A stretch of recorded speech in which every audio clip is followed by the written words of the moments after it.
Mateus capítulo 24, eu vou ler o versículo 30. Estamos aqui numa série de mensagens sobre os fins dos tempos. A primeira mensagem que foi ministrada foi sobre o relógio de Deus, aonde contém as 70 semanas de Daniel, e aonde foi mostrado que Deus separou em 3 períodos.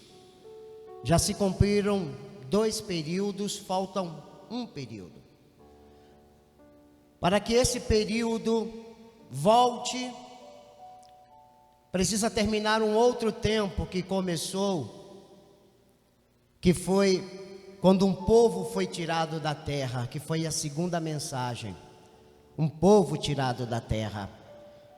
Aí eu ministrei a forma em que o arrebatamento acontecerá segundo a palavra de Deus. Aí ministrei que quando o arrebatamento acontecer, que o Espírito Santo foi retirado da terra, o anticristo, o falso Messias, o líder que o mundo está esperando, que é a terceira mensagem, ele se apresentará, e nos primeiros 3 anos e meio será de paz, de bênção, de vitória. Aí nos últimos 3 anos e meio, ele se revelará. Aí entra a 4ª mensagem, que foi o tempo de aflição, que serão os últimos 3 anos e meio, que é este período de 7 anos no total, do último período das 70 semanas de Daniel. E aí eu ministrei o que acontecerá nesse meio período, nesse período da grande tribulação, onde haverá um sofrimento terrível, onde mortes, onde coisas terríveis acontecerão. E aí, quando o anticristo se manifestar a verdadeira face, ele vai perseguir os remanescentes de Israel e aqueles cristãos que ficaram para trás, mas não colocaram a marca da besta. Aí eu já ministrei aqui também sobre o número 666, quem é? Dei o nome, o cargo, quando a gente somou o nome com as letras, dando 666. E aí, no final da grande tribulação, que são os últimos 7 anos, ou os 3 anos e meio, quando Israel estiver cercada, a maioria dos judeus já morreram, e aí os exércitos estiverem vindo, e eu falei o exército que vem do ocidente, Gog, Rússia e os árabes, o exército que vem do oriente, a China, com uma colisão também de árabes. Ministrei tudo isso dentro da palavra de Deus. E quando Israel estiver para ser destruído de vez, os exércitos cercando Jerusalém, a Bíblia diz que então aparecerá no céu. E é a 5ª mensagem, que é a volta visível de Jesus, que é o versículo 30 do capítulo 24 de Mateus. Então aparecerá no céu o sinal do Filho do Homem, e todas as tribos da terra se lamentarão e verão o Filho do Homem vindo sobre as nuvens do céu, com poder e grande glória. Eu quero reler de novo para que você entenda. Então aparecerá no céu o sinal do Filho do Homem, e todas as tribos da terra se lamentarão. Por que se lamentarão? Porque eles reconhecerão que ele, aquele que está vindo, era o verdadeiro Messias, aquele sim que morreu há 2000 anos atrás e ressuscitou, aquele que veio entre as nuvens e recolheu a sua igreja para o tribunal de Cristo e depois para as bodas do Cordeiro. Agora todos estão vendo, o anticristo verá, o falso profeta verá, os exércitos que estão acompanhando o falso profeta verá, os remanescentes de Israel, aqueles que ficaram para trás, verá o Senhor. Então aparecerá no céu o sinal do Filho do Homem, e todas as tribos da terra se lamentarão e verão o Filho do Homem vindo sobre as nuvens. Vindo sobre as nuvens. No arrebatamento diz que ele estará só entre as nuvens. Na volta de Jesus ele está vindo sobre as nuvens. Essa é a diferença. Vindo sobre as nuvens do céu, com o quê? Poder e grande glória. Amém? Se sentir de aplaudir, aplauda. Então essa é a volta visível do Senhor Jesus à terra. Mas eu tenho uma pergunta a fazer para os irmãos.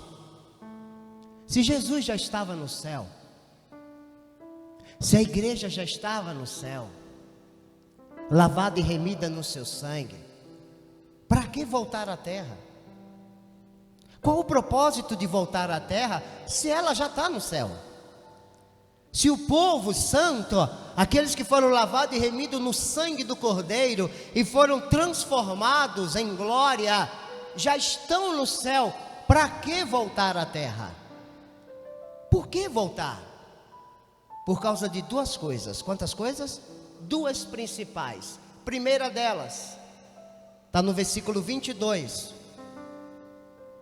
E se aqueles dias não fossem abreviados, nenhuma carne se salvaria, mas por causa dos escolhidos serão abreviados aqueles dias. Por que Jesus tem que voltar? Porque ele tem que salvar a semente de Abraão.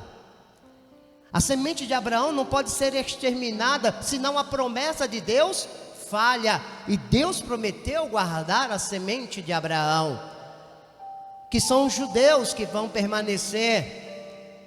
Então esses que sobreviveram, esses que aguentaram a perseguição do anticristo, eles fazem parte então por causa do amor a Abraão e a sua promessa. Porque Deus não quebra promessa. Fala para alguém assim: Deus não quebra promessa. Então o Senhor vem para guardar os descendentes de Abraão. Segundo, e mais importante até do que esse, segundo, Isaías capítulo 11. Tem que cumprir esta promessa aqui, irmãos. Isaías, livro do profeta Isaías, capítulo 11. Porque esta promessa ainda não se cumpriu.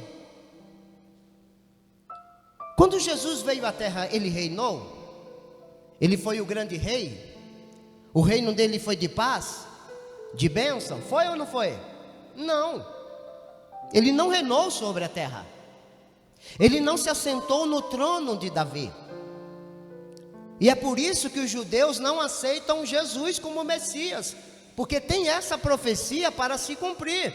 Isaías capítulo 11, verso 1: porque brotará um rebento do tronco de Jessé, e de suas raízes, e das suas raízes um renovo frutificará. Pula para o versículo 11. E há de ser que naquele dia o Senhor tornará a pôr a sua mão para adquirir outra vez os remanescentes do seu povo, que é Mateus 24, 22, que foi deixado da Síria, do Egito, de Patros, da Etiópia, de Elã, de Siná, de Ramate, das ilhas do mar, e levantará um estandarte entre as nações, e ajuntará os desterrados de Israel e os dispersos de Judá, congregará desde os quatro confins da terra. Se você lê o capítulo 11, está falando do reino pacífico e próspero do Messias. Então Jesus tem que retornar à terra, porque uma profecia tem que se cumprir. Ele tem que se assentar no trono de Davi, e ele tem que reinar na terra. Quando ele esteve aqui, ele não fez isso. E eu repito mais uma vez: Deus é um Deus que cumpre promessas. Por isso que Jesus tem que voltar, para que a promessa de Deus venha se cumprir à risca. Esse é o primeiro ponto. Pastor, quando Jesus voltar, a igreja volta junto? Ou nós ficaremos na glória? Judas está ali em Apocalipse, antes de Apocalipse. Judas não tem capítulo, então eu vou falar o versículo 14. Fala o seguinte: Judas, que não foi o que traiu Jesus, acha, por favor. Tem uma profecia de muitos anos, está escrito assim: e destes, profetizou também Enoque, o sétimo depois de Adão, dizendo: eis que é vindo o Senhor com milhares de seus santos. Quem são esses santos? Os que foram santificados pelo sangue de Jesus, os que foram separados por Jesus na terra e foi elevado ao céu, quando ele separou o trigo e o joio. Então, quando Jesus retornar, a esposa dele tem que retornar. Por quê? Porque Jesus não vai reinar sozinho na terra. Ele tem que reinar com a sua igreja. Ele tem que reinar com o seu povo. E nós vamos ver isso daqui a pouquinho. Então nós temos que ter esse entendimento. A terceira coisa que precisamos entender: Jesus, ok, ele está descendo do céu. Aí ele, aonde pela primeira vez ele vai colocar a planta dos seus pés? Pastor, é em Jerusalém. Ok, mas em qual lugar ou em que lugar de Jerusalém? Irmão, nós temos que entender que tudo está na palavra. Atos capítulo 1, veja comigo. Atos. Jesus está subindo aos céus depois do Pentecostes. E aí, 2 anjos chegam do lado dos discípulos. E os discípulos estão olhando para o céu. Aí esses 2 homens de brancos, que são anjos, falam uma coisa interessante. Atos capítulo 1, verso 9, está escrito assim: e quando dizia isto, vendo eles, foi elevado às alturas. Jesus está subindo. E uma nuvem o recebeu, ocultando a seus olhos. E estando com os olhos fitos no céu, eles estavam olhando para o céu, porque eles viram Jesus subir aos céus. Então eles estavam olhando. Enquanto ele subia, eis que junto dele se puseram 2 homens vestidos de branco. Imagina-se aqui 2 anjos, os quais lhe disseram: homens galileus, por que estáis olhando para o céu? Olha o detalhe: este Jesus. Qual Jesus? Esse Jesus, esse que vocês estão vendo subir, esse que morreu, esse que ressuscitou, e é esse que está subindo ao céu, esse Jesus, que dentre vós foi recebido em cima no céu, há de vir assim como para o céu o vistes ir. Versículo 12: então voltaram para Jerusalém, do monte chamado das Oliveiras. Ele estava em qual monte? Em qual monte? Então, quando Jesus retornar, o primeiro lugar que ele vai colocar a planta do pé é exatamente no Monte das Oliveiras. E tem uma profecia confirmando isso. Livro do profeta Zacarias. Pastor, onde está Zacarias? Acha Mateus aí. Aí você volta um pouquinho, Malaquias, e você encontra Zacarias capítulo 14, versículo 2, versículo 4, na verdade. Zacarias capítulo 14, versículo 4, na parte A, diz assim, ó: e naquele dia, qual dia, pastor? Naquele dia que o Senhor voltar, e naquele dia estarão seus pés sobre o monte das oliveiras. Por isso que o anjo disse: vocês viram ele sair daqui? Então ele retornará e pisará no monte das oliveiras. Aí ele vai descer o morro, né, para entrar em Jerusalém. Amém? Ele vai entrar onde? Mas por onde exatamente Jesus tem que entrar? Fala para alguém aí, diz assim: tem um lugar. Tudo na Bíblia está declarado, ele precisa entrar por um lugar. Mas pastor, se a gente vê, as muralhas foram derrubadas. Antigamente Jerusalém tinha 12 portões. Quantos portões? 12. Com o passar dos anos, foram fechados 4 e 8 permaneceram durante muitos e muitos anos. Aí depois do ano 70, que foi destruído tudo, foi reconstruído uma parte. E hoje só tem um portão, que é chamado Portão Dourado. Portão o quê? Dourado. E é exatamente por esse Portão Dourado, ó, que há uma profecia em Ezequiel 46:12, que o Messias vai ter que entrar. Só que, irmãos, tem um detalhe. Qual é o detalhe, pastor? Esse portão está lacrado, está fechado. Está fechado aquele portão. Como é que Jesus vai entrar? Esse portão foi fechado por um sultão chamado Solimão, na verdade. Solimão, o Magnífico.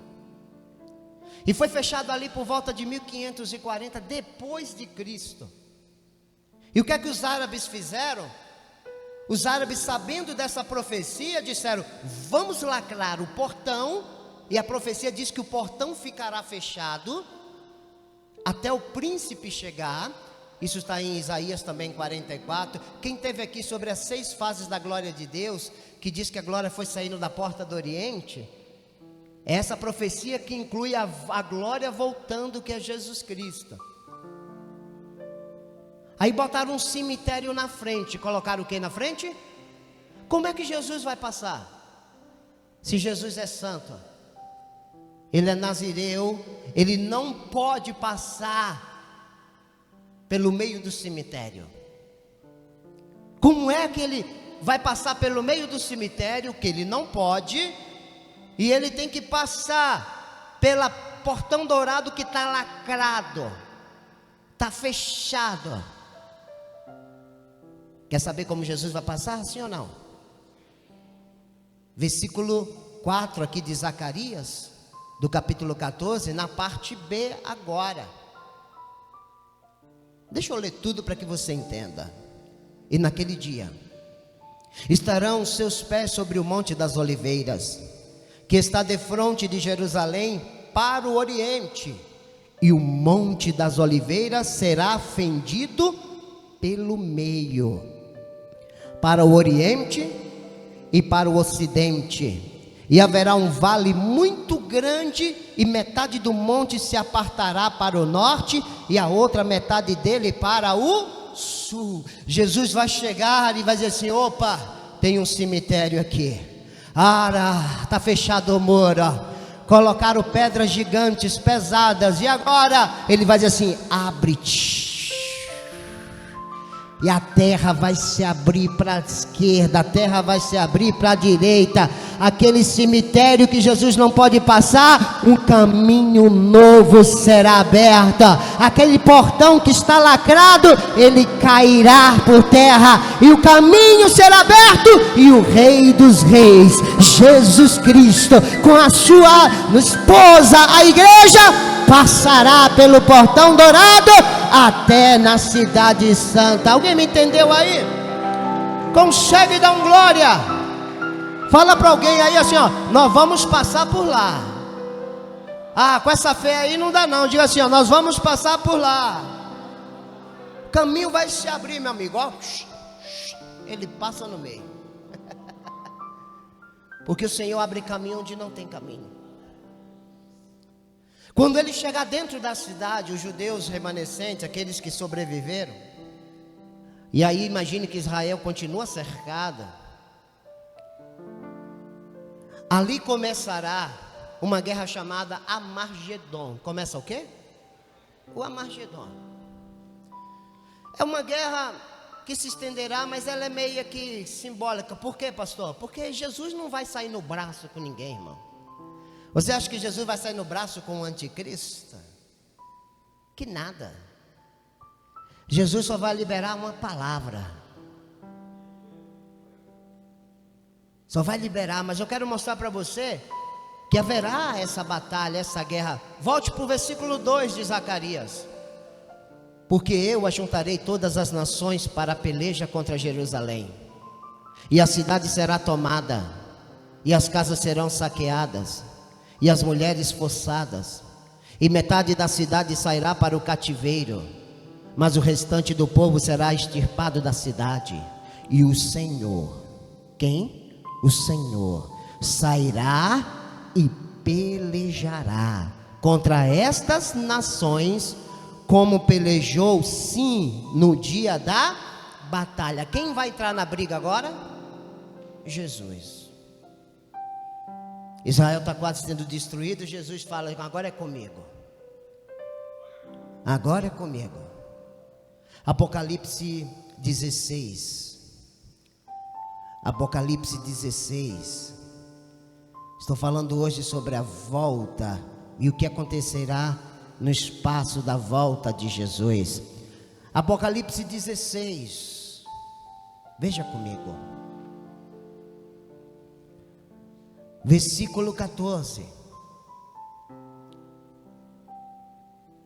Porque são espíritos de demônios. Então quem está por trás de tudo isso são quem?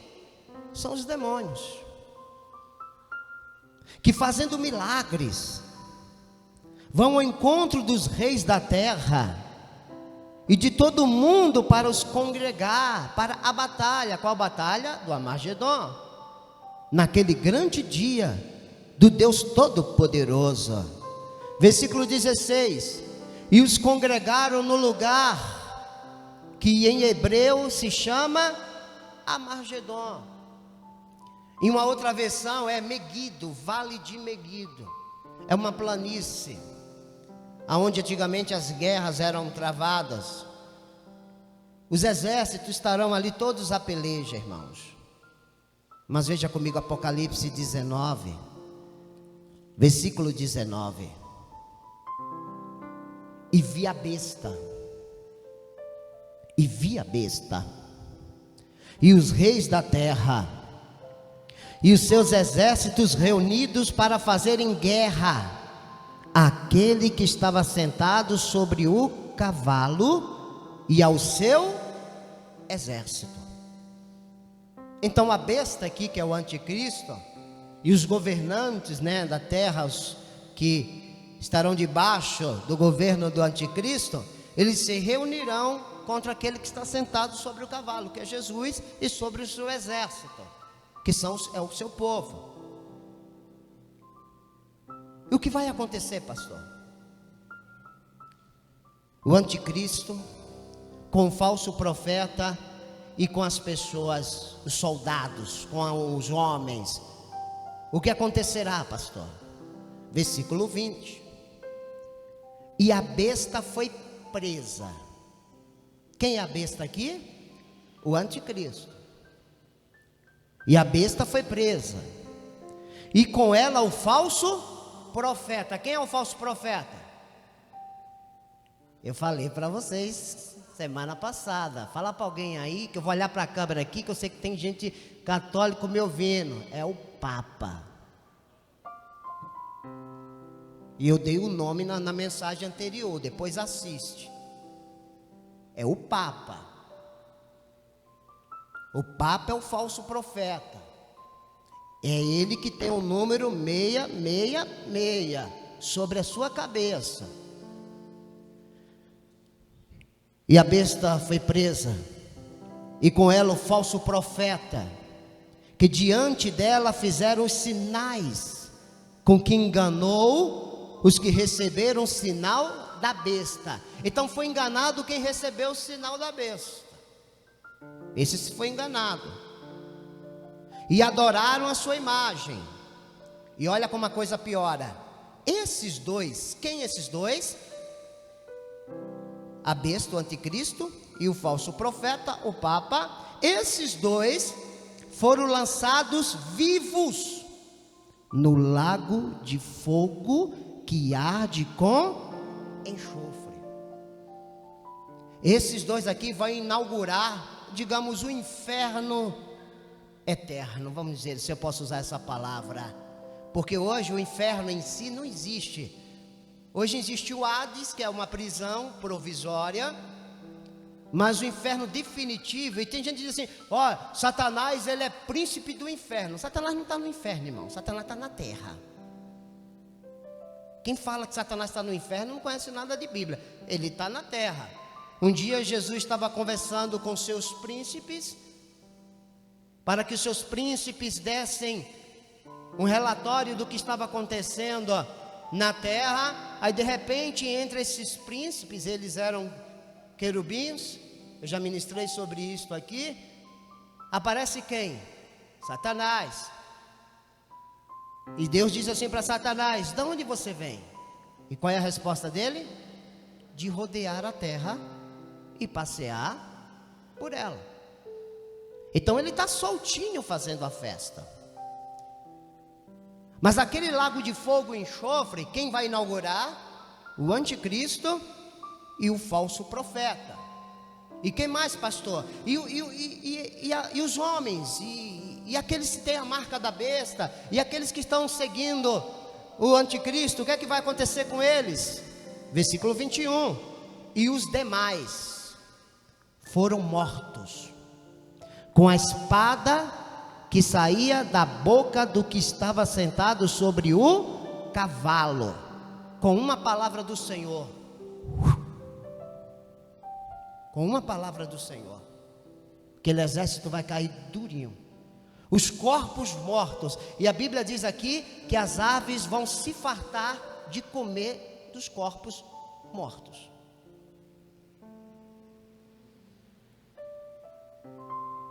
Segundo as Tessalonicenses, capítulo 2. Vamos lá, já estou terminando. Hoje é bem mais rápido. Segunda carta aos Tessalonicenses. Olha o destino dele aqui para confirmar. Segunda carta aos Tessalonicenses, no capítulo 2, no verso 8, diz assim: e então será revelado o iníquo, que é o anticristo, a quem, ao detalhe, a quem o Senhor desfará pelo Espírito da sua boca, que é a espada, irmão, é pelo poder de Deus. O Senhor desfará pelo Espírito da sua boca e aniquilará pelo esplendor da sua. Ele não vai lutar com o inimigo, ele vai derrotar o inimigo com a palavra. Olha para mim assim: você quer derrotar o inimigo também? É só com a palavra de Deus. É com a palavra de Deus que nós derrotamos o inimigo, irmãos. Só basta usar a palavra. Então o anticristo será jogado no lago de fogo, enxofre. O falso profeta vivo, também será lançado no lago de fogo e enxofre. A multidão morrerá, cairá duro. E eles não serão lançados por enquanto no lago de fogo e enxofre. Eles vão ter que aguardar. E aí vai ser a outra mensagem. E aí Jesus vai mandar uma ordem a um anjo poderoso. E esse anjo vai prender Satanás. Esse anjo vai prender quem? Satanás. Vamos para Apocalipse? Apocalipse capítulo 20. Versículo 1, 2 e 3. Apocalipse 1, 2 e 3. Eu não sei se na sua Bíblia tem, mas na minha de estudo diz assim, Satanás aprisionado por 1000 anos. Tem um subtítulo aí? E vi descer do céu, versículo 1, um anjo, que tinha a chave do abismo. Presta atenção, ele não vai ser lançado no lago de fogo. Ele vai ser colocado no abismo, uma prisão específica. E uma grande cadeia na sua mão. Ele prendeu o dragão, a antiga serpente, que é o diabo, Satanás, e amarrou por quantos anos? 1000 anos. Então Satanás ele vai ficar preso em um lugar durante 1000 anos, sem poder se mexer. Todos os demônios serão presos e lançados no abismo. Por quê, pastor? Por que prender o capiroto? Não é melhor dar uma voadora no Satanás, E acabar logo com esse maldito? Não, porque algumas coisas ainda precisam acontecer. Algumas coisas precisam acontecer. Então ele vai ficar preso, amarrado, ele e todos os demônios. Por que que ele precisa estar preso? Porque aí tem que começar o quê? O reino do Messias na terra. E o reino do Messias na terra, ele será de paz, de prosperidade. E se Satanás estiver solto, vai ter paz? Se os demônios estiverem soltos, nós vamos ter sossego na vida? Então o inimigo vai ter que ser preso. E pelos próximos 1000 anos literais, o Senhor reinará aqui na terra. Será um reino de paz, para se cumprir Isaías 11. Nós vamos aprender mais sobre esse reino na próxima mensagem. Como é que será? Irmão, vai ser tremendo. Vai ser lindo. Se eu fosse você, não perderia não. Você vai sair daqui animado e você vai aguentar as provas para dizer: eu quero fazer parte desse reino. Eu quero fazer parte, então eu vou aguentar. Então o diabo ele vai ser preso com todos os seus demônios num abismo. E aí sim começará o reino de Cristo aqui na terra. Mas antes de falar sobre isso, veja comigo o versículo 3. E lançou no abismo, e ali o encerrou, e pôs selo sobre ele, para que não mais engane as nações, até os 1000 anos se acabem. E depois disso importa que seja solto por um pouco de tempo. Por isso que eu falei, por isso que não acabou de vez. Por que não lançou de vez no abismo? Porque ainda tem um propósito a se cumprir. Até o diabo, irmão, tem que cumprir os propósitos de Deus. Imagina eu e você. Então ele preso, o caminho está livre para que o reino de Cristo comece aqui na terra. Veja comigo o versículo 4. E vi tronos, e assentaram-se sobre eles, e foi-lhes dado poder de julgar. E vi as almas daqueles que foram degolados pelo testemunho de Jesus e pela palavra de Deus, e que não adoraram a besta, e nem a sua imagem, e não receberam o sinal em suas testas, e nem nas suas mãos. Pastor, quem são esses? Os desviados que ficou para trás, aí viu que o bicho pegou, não colocou a marca da besta, não morreu, deu sorte. Ou alguns vão morrer, mas não colocaram a marca, mas aí serão salvos, que eu falei que haverá salvação. Os judeus que se converterão, e muitos se converterão, mas morrerão. A Bíblia diz que esses reinarão com Cristo durante 1000 anos. Estes, versículo 5, mas os outros mortos. Quem são os outros mortos? Todos que não tinham marca da besta, não reviveram até que os 1000 anos se acabem. Sabe aquela multidão que vai morrer na guerra? Aquela multidão que vai morrer nos próximos 7 anos? Vai ficar esperando. Ih, pastor, vai ficar dormindo. Vai nessa, irmão. Vai ficar no Hades, no lugar de tormento. Mas os outros mortos não reviveram até que se acabe os 1000 anos. Esta é a primeira ressurreição. Aí eu quero terminar aqui.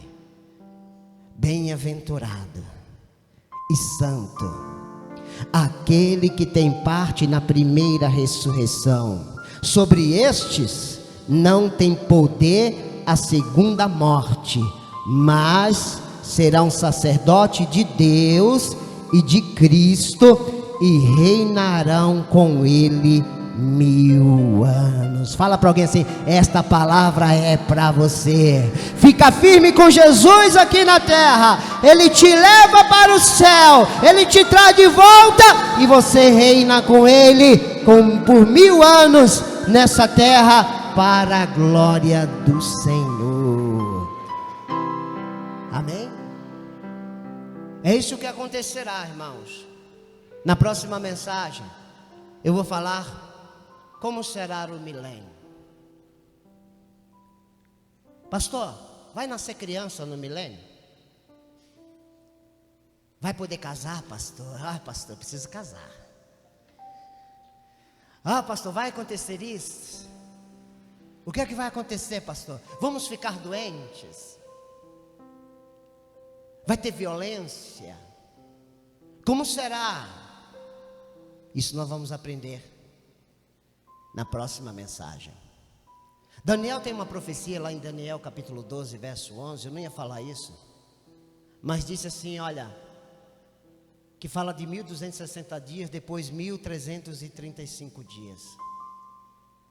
Aquilo ali está se referindo, 1260 dias são os últimos 3 anos da grande tribulação. 30 dias será para o Senhor fazer uma purificação no templo, tirar a imagem da besta e purificar, a mesma purificação que Ezequias fez lá no templo de Salomão. 30 dias. E depois mais 45 dias para o Senhor preparar tudo para o reino dele aqui na terra, que são no total 135 dias. Então, para que você entenda, do primeiro dia dos últimos 3 anos e meio até Jesus começar o reino literal, serão 1335 dias. Amém? E fala para alguém assim, ó. E nós? Fala, com essa fé aí, eu vou falar eu, hein? Diga assim, nós. E nós estaremos reinando com Cristo durante 1000 anos. Aleluias.